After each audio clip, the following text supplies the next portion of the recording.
Well, hey there. Greetings and salutations, hello, from everywhere and all ethereal spaces and in between.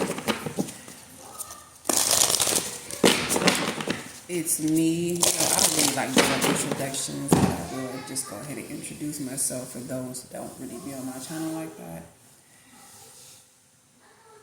Yeah. So, my name is Shay, and I am a mom. I have a life. I have a lot on my plate. I'm doing that whole work-life balance thing. I've been through the ups and the downs, the highs and the lows, the joy and the pain, but you know what?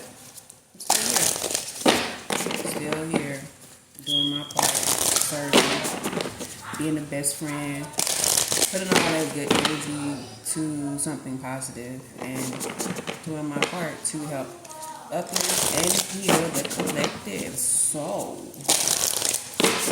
And I do love to do tarot. You know, I'm in love with my spiritual journey, and thus far having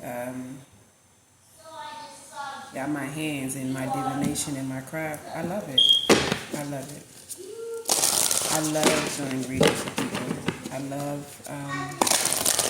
helping people to grow, to help to heal them, to encourage them. I love it. I do. I love working with the spirit. So I'm not going to go into a whole rendezvous because we'll be here all night. Maybe further down the line, you know, once my channel begins to grow. And I have people on here that really engage, you know, and really, you know, come through for me like that. We'll get there. But until then, I'm just going to do these messages as Spirit has led me to do. And we're about to be on 10, we on fire, so I was led to do a divine feminine message. Yeah. I don't know what's going to come out. And I'm not even going to pretend that I do, because I don't.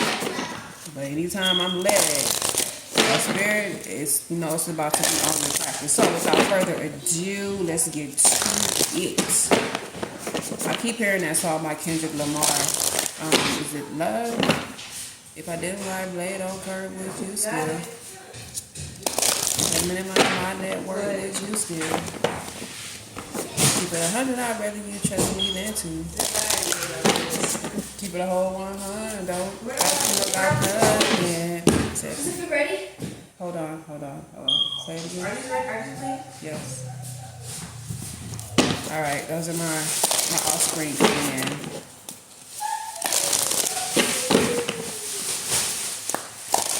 This is not going to be long. I'm hearing all of a sudden too. So some of you could be going through some sudden changes. Let's see what messages Spirit wants. Or for the divine feminine. I'm hearing the mother. Okay. First card out. Machi Labdron, and I'm gonna tell you right now, I have a house full. I get some onto it. I have my grandkids here, so please forgive and excuse the interruptions in the back. Okay, first card out. Machi Labdron, the diamond-hearted Dakini. I see the light in my own darkness. I face my ego beliefs to feel free. Machib, this is a first, I've never heard this one. Machib Labdron, the diamond-hearted Dakini. I see the light in my own darkness. I face my ego beliefs to feel free. Wow, that's deep. Okay.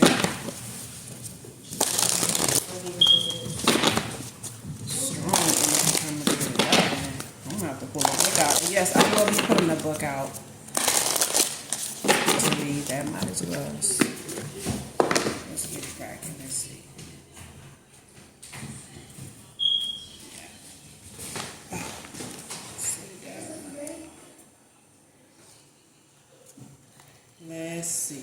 message for Mrs.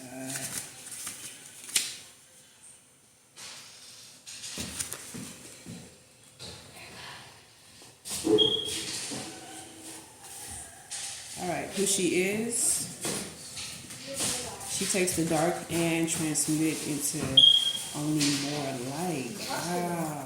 So, how befitting for this to be the first card to come out. Truly remarkable. All right, let me keep going.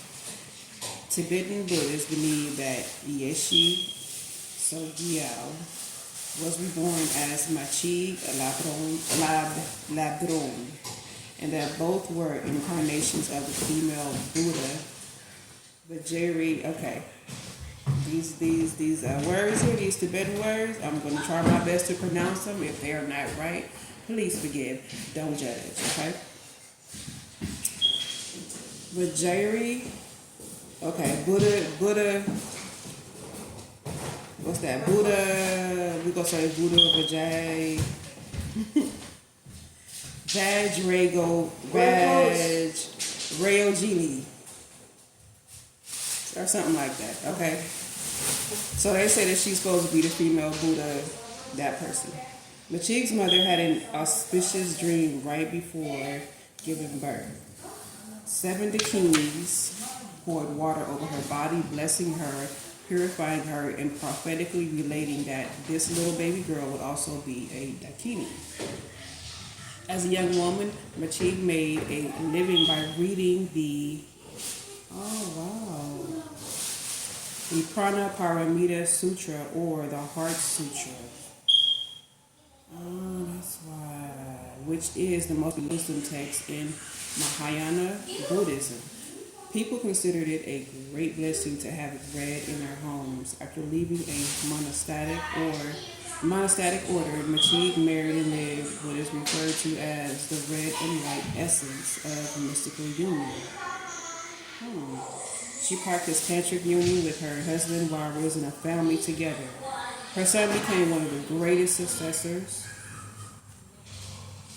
Okay. All right, so I'm going to just kind of skip over that and just go to this one.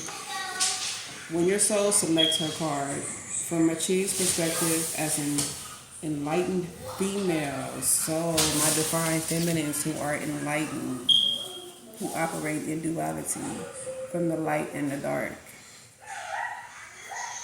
This is for you.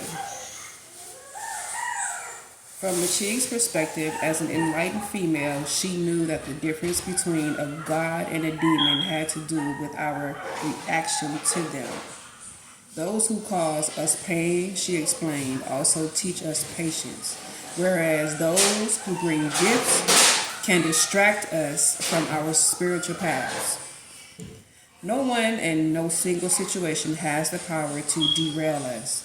That is, unless we let it. The power rests within us. The spiritual path for Machig was to become intimate with her inner demons. Those thoughts or beliefs that kept her from experiencing joy, bliss, and pure love. Okay. The darkness within us isn't actually dark. It often feels threatening because some aspect of our intuition knows that when we face it, we will reclaim a lost part of our soul. We will heal. We will become more whole, and that ironically can be terrifying. This is deep. We get so used to functioning with only one wing. We wonder, how can I fly now with 2? I'll go too far, too high. Who will I become now that I am free? And who will I lose in the elevation of my soul? Machig is here to support us in seeing what's ready to come to consciousness. Ooh. She's here with her diamond heart to hold us as we feed one of our demons, not with fear, but with the knowledge that bringing it to life and into the light will help set us free. Wow. Some of you, okay, let me read this too, and then I'm going to get into it. Soul voice meditation for this one. Is there an ego belief that I am ready to see and release within me? With that being said, the intention to set when you go into meditation with that, I see the light in my own darkness. I face my ego beliefs to feel free. So I'm picking up sadness too. So divine feminine, powerful woman. You may be going through a bit of sadness with your emotions and your feelings. And what I'm picking up is that, okay, so we all do have light and dark in us. Sometimes we're afraid to operate in that dark because we don't know how to control it, or we don't know what to say, or we don't know how to bring it about. We just, you kind of suppress it. But as I've been told and as I've heard and I've seen, we all operate in duality. And like it said, it's the difference between a God and a demon depending on your reaction to it. You don't have to be afraid of that other side of you unless it's, not healed. I pick up that you can operate in that. You just have to know how to control it, how to bring it about. And if this is you and you've probably been struggling, you've been feeling something, like something wants to come out of you, something wants to burst. There is something inside of you that wants to be born, that wants to come out, but you may be afraid to allow it. You may be skeptical, or just not even know how, 1144, not even know how to go within. This is telling you, hey, to see the light in your own darkness and face your ego beliefs to feel free. Let go of that.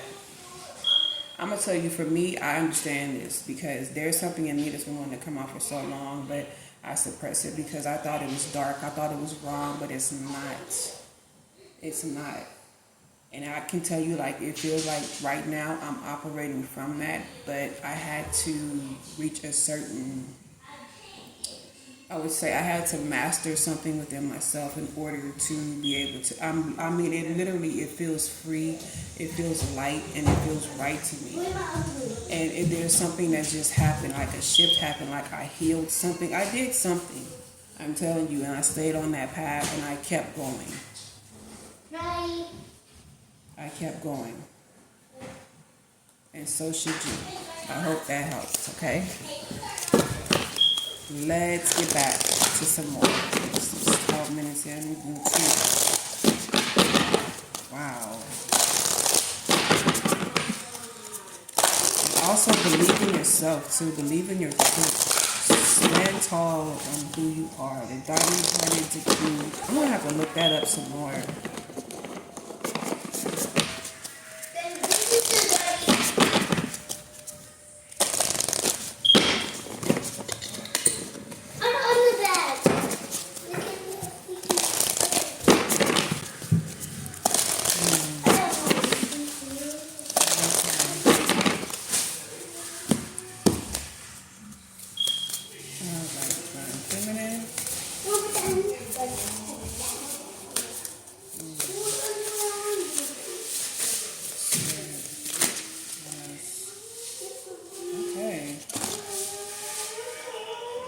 See, this card came out before, and I tried to do a reading beforehand, but it didn't. I didn't post it because it was just too noisy in the background. But this is Inanna, the Queen of Heaven and Earth.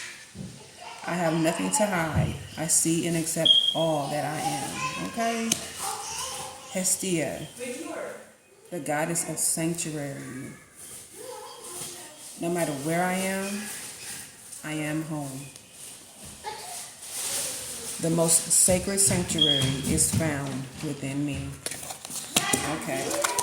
I have a feeling this is about to be good, so let's get into it. Inanna and Hestia. Let's see.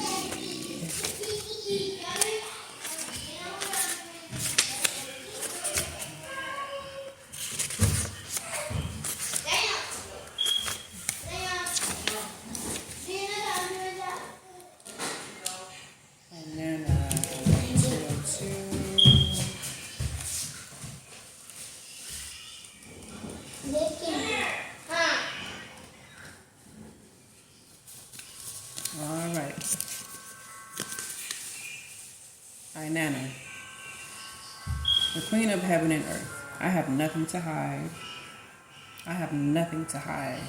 I see and accept all that I am. If you don't feel all this powerful divine feminine energy on here, I pray, I will that you get it, that you tap into it, because I'm feeling it right here and right now. Divine feminine, you are woman. They need to hear you more. Like, you women, you should know how powerful you are. We are. So let's get into it. Okay, Inanna, who she is. Inanna represents the power. Inanna represents the power that comes back to us when we accept and integrate our shadow. Oh my God, this is clicking with the first card with Machi. Yeah, this is like, oh my gosh, okay. Inanna was the most prominent female deity in ancient Mesopotamia. At the height of her worship around the Uruk period of 4000 to 2000 BCE, temples and shrines dedicated to Inanna lined the Tigris and Euphrates rivers. Her name is Sumerian for Lady of Heaven. Her temples housed her priestesses, and they each would take a man to bed with them on the spring equinox to reenact the divine marriage, or Hieros Gamos, between Inanna and her consort, Dumuzi. The Hieros Gamos is an ancient ritual of uniting the opposites from within, the male and the female, the light and the dark, and most especially heaven and earth. This theme occurs in accounts of Inanna's descent into the underworld to find her sister, Ereshkigal. She must take off an article of clothing at each of the 7 gates so that when she finally reaches her sister, she is naked. And when Inanna ascends, she does so with Ereshkigal's power. When your soul selects this card, Inanna goes into the depths of her own unconsciousness to merge with her twin sister self. She becomes more powerful because she is no longer using conscious psychic energy. Wow.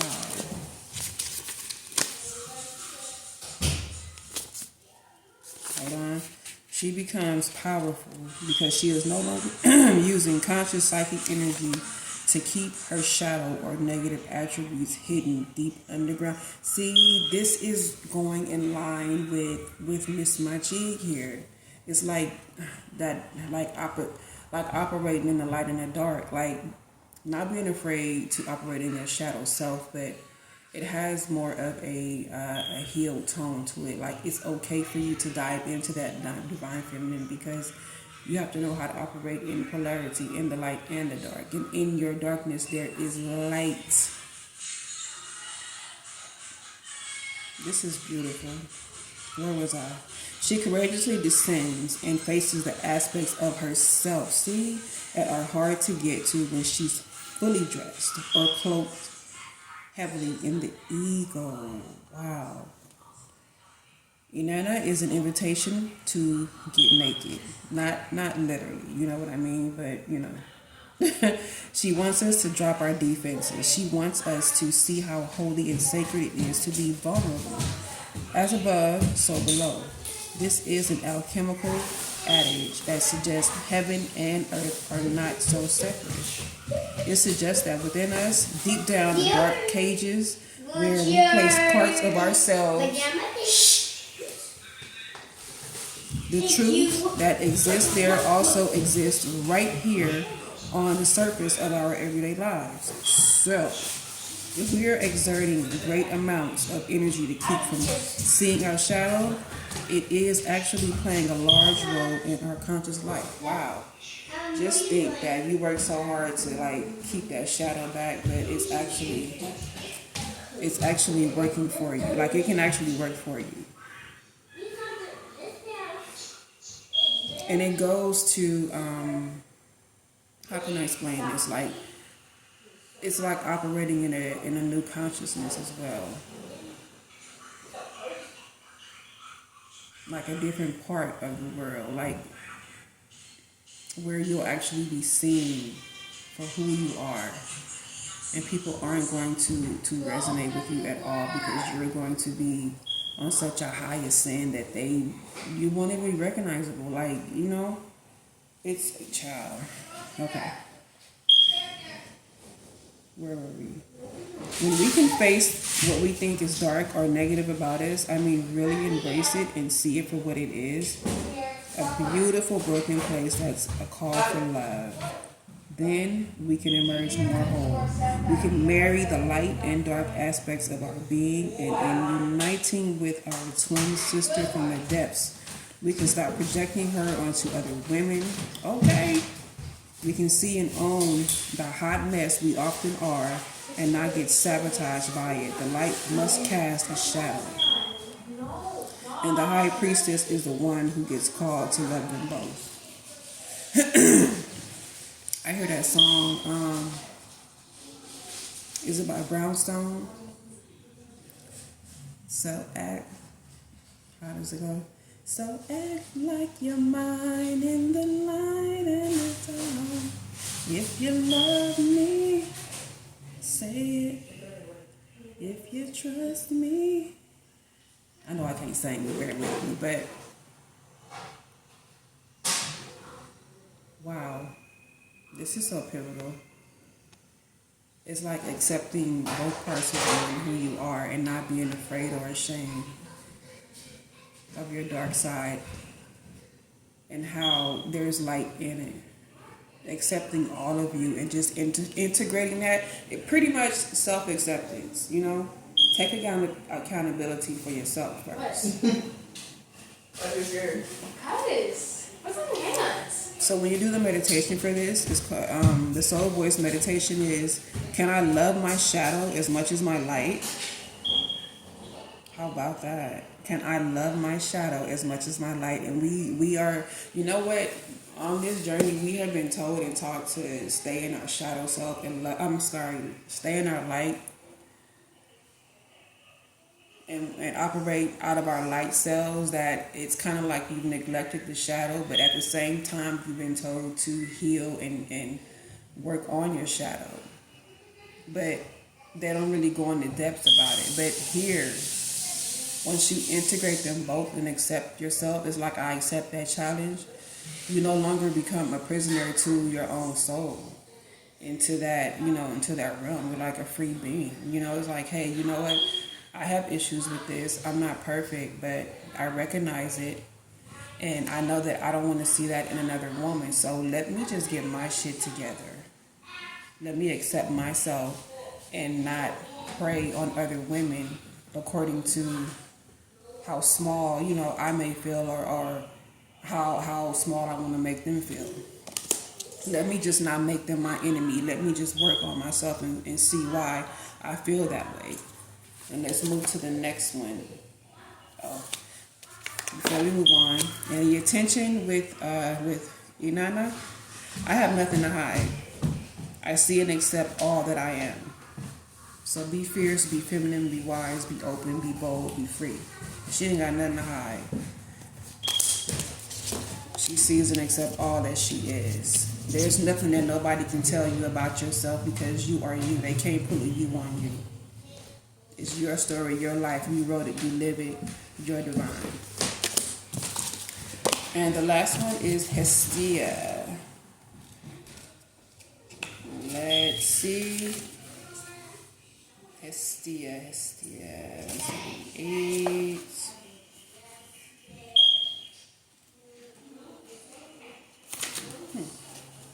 Here we go. Hestia, the goddess of sanctuary. No matter where I am home. The most sacred sanctuary is found within me. Hestia represents the warmth, protection, and sanctuary we feel when we know we are home. Hestia is an ancient Greek goddess of the hearth, Hearth. Her name translates as fireplace or altar. She is the firstborn daughter of Cronus and Rhea. Her brother Zeus assigned Hestia the sacred position of tending to the Olympian hearth. She's known for her calm, abiding presence and her tremendous kindness. When your soul selects this card, Hestia, it says that she created the concept of sanctuary. Oh, wow. It's considered a sacred obligation to shelter and protect those in need. She wants us to seek those situations that allow us to feel a sense of being home, or she wants us to create that form of sanctuary for someone else. Of all the wild and crazy adventurous Greek gods and goddesses, Hestia is the most drama-free, okay? She's the one who can be counted on, the one who fosters community and provides the stability of food and warmth and shelter when all else is coming undone. Go ahead, Hestia. Oh my God, Earth, I'm hearing Earth feminine energy. How grand is that? How royal is that?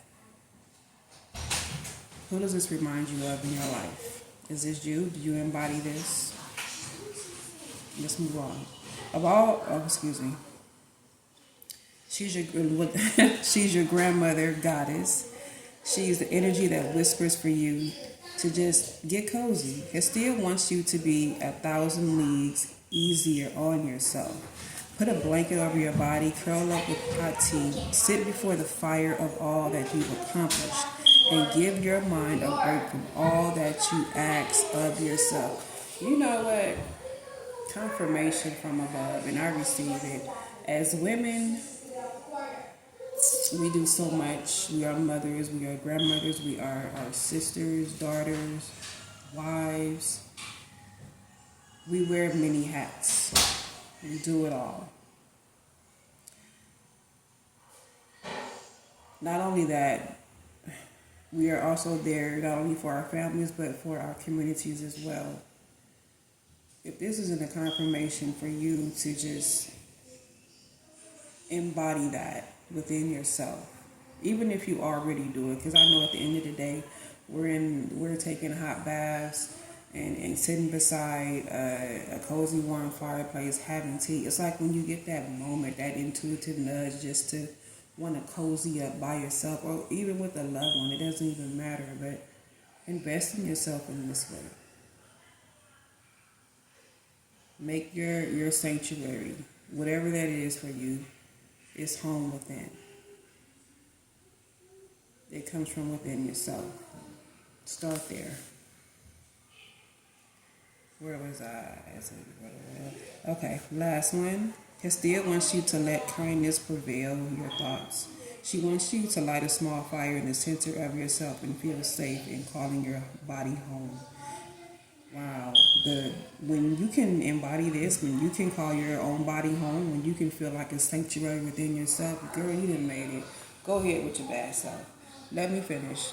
She wants you to be able to seek sanctuary within. She wants you to come home to yourself and to give yourself the love that you effortlessly offer others. Boop, boop. Hestia is the call to become the calm harbor for your beautiful soul to thrive. Love yourself. In that soul voice meditation, when you meditate upon this energy, that soul voice meditation is, am I safe? Am I a safe place to be? With the intention that reads, no matter where I am home. The most sacred sanctuary is found within me. All right?